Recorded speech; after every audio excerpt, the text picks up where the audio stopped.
Hey guys, it's your girl Kathy, and today I'm going to be talking about the Evanescence book tag. I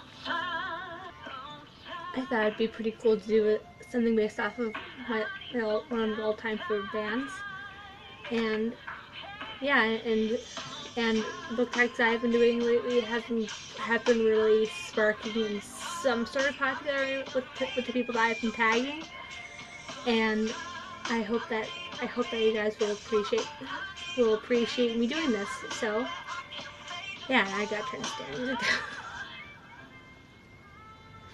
Sorry. But anyway, I hope that you guys enjoyed today's video, and I will see you guys. I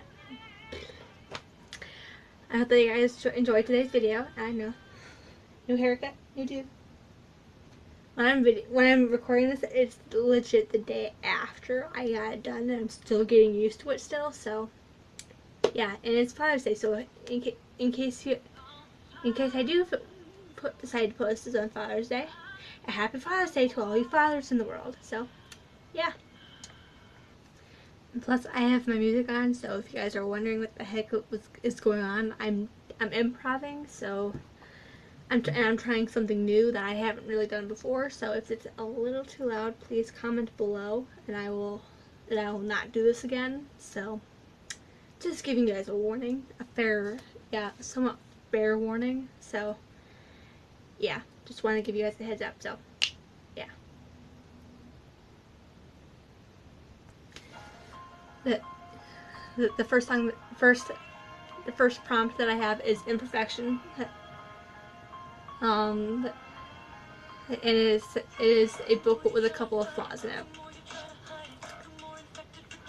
And the prompt in the book that I chose with this, which just has like one minor flaw in it that I've noticed anyway, and plus the reviews on Goodreads says, hey, this isn't like, anyway, anyway, I chose The Flame of Olympus by Kate O'Hearn, and I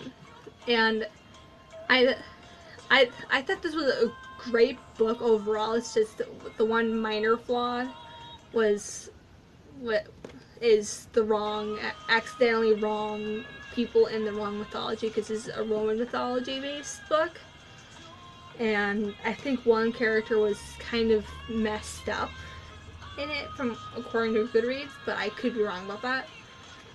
But if I do end up picking up the sequel for this book, I will most likely read that too. So I will most likely have to reread this again, and obviously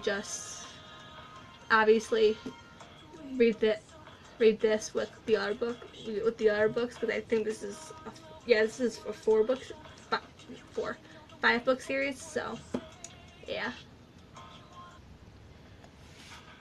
The next prompt is Sweet Sacrifice, and it is an author or authors who, I know I'm reading off my computer because I typed it on my computer, but anyway, an author or authors who is overhyped for your taste.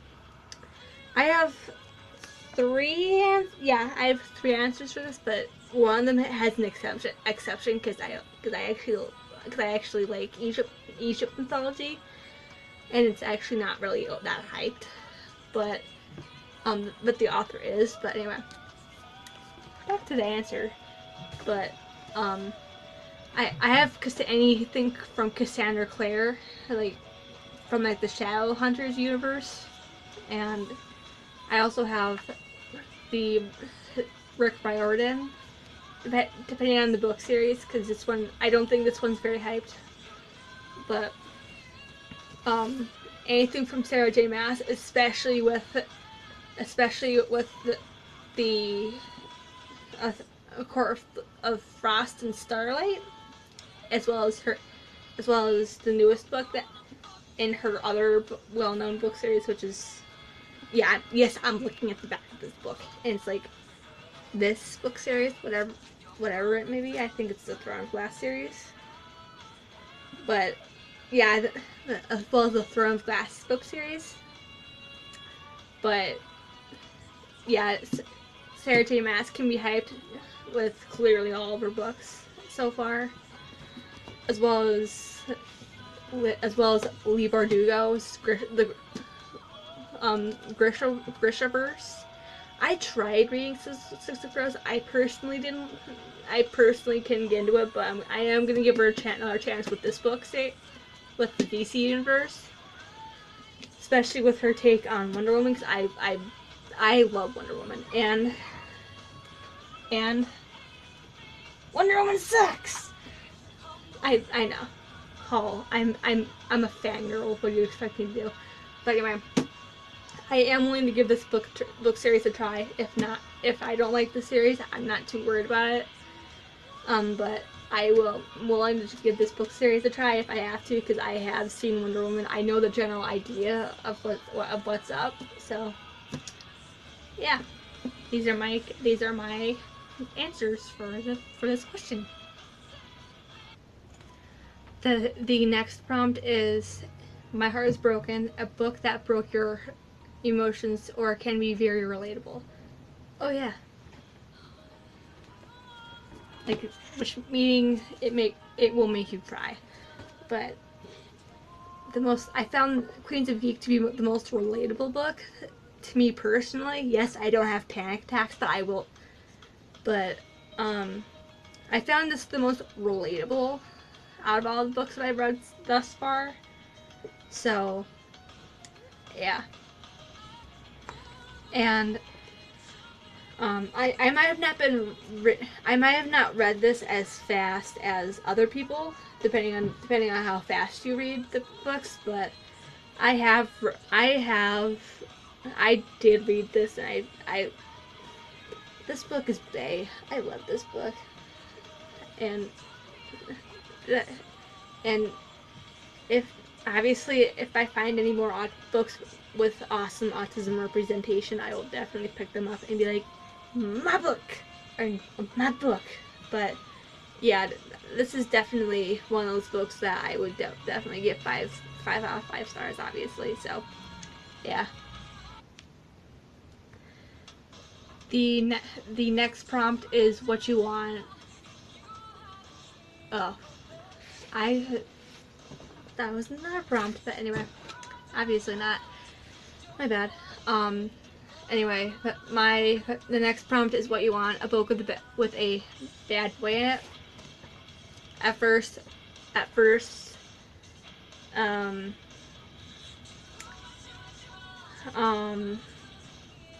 Joel was like, at first he was giving Emily attitude, but after a while he's like, oh wait, I can't really give this girl attitude if she actually is not kidding about the Pegasus and stuff. So yeah, he was a bad boy, but he matured by the end, if that makes sense. Yeah. The next prompt is hello, and it is either an underrated book or an underrated author. I don't. For some of these, they might. My definition of underrated is either they don't, either you guys have not really have heard of these authors, or they kind of have mixed feelings on Goodreads. So that's kind of right now. This might be my definition of an underrated book or author, depending on. I think everyone has their own definition, but anyway, back to the question. I obviously Kate O'Hearn, because I don't feel like everybody's heard of this book series yet. That anything from E.B. White, because I've read obviously I've read Charlotte's Web in this book.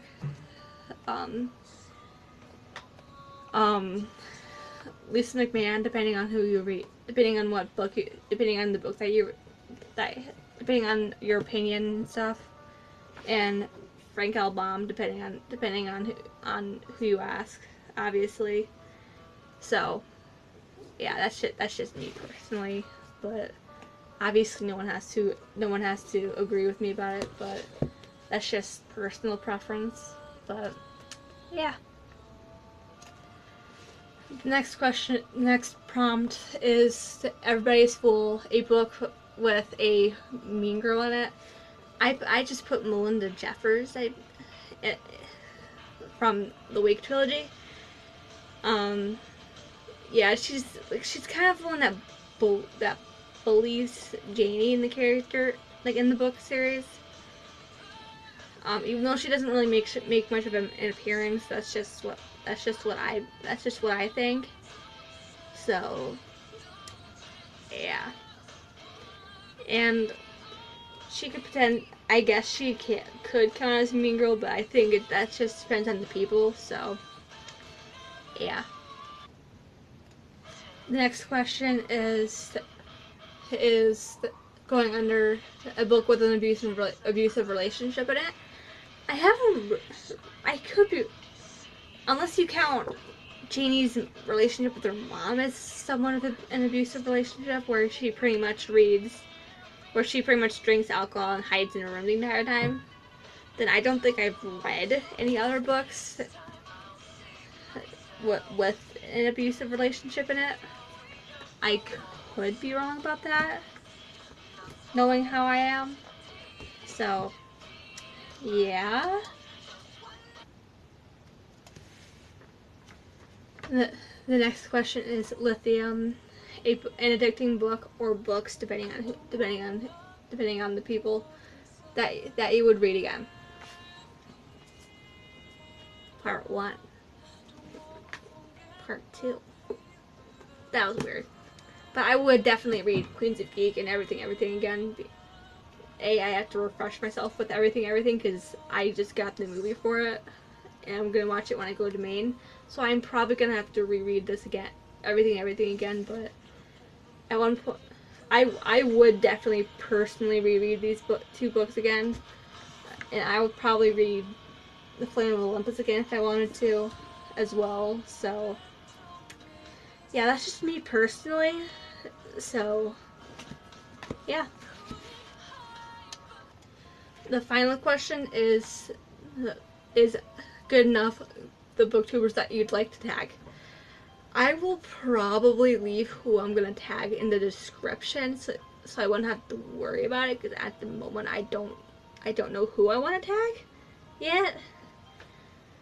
But who knows? If you guys enjoyed today's video, I will please like and please press the like button as well as the subscription button, as well as the subscribe, and then as well as the notification bells to see how, so you guys can see how frequently I post on this channel. And yeah, I'll see you guys soon with a new video. Bye.